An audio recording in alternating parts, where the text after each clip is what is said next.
आनंदातो वरुणी सत्यानंदातो त्रिगुण तिन्ही ताळ महा तिन्ही ताळाईच्या चरणी खेळतो चंडमुंड मर्दून महिषासुरवधया जातो महिषासुरवधया जातो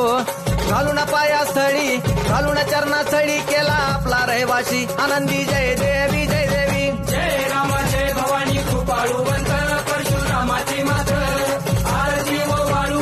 मनवावे ओ वाळू मूळ माया रेणुके आनंदी जय देवी जय देवी श्रीनिगार पिवळा उभी रावळाद्वारी उभी देवळाद्वारी जय जयकार होतो आनंदकार होतो अवघ्या माहुरपुरी पंचतत्वाहून देवी तुझी गाऊ आरती आई तुझी गाऊ आरती दोन्ही हात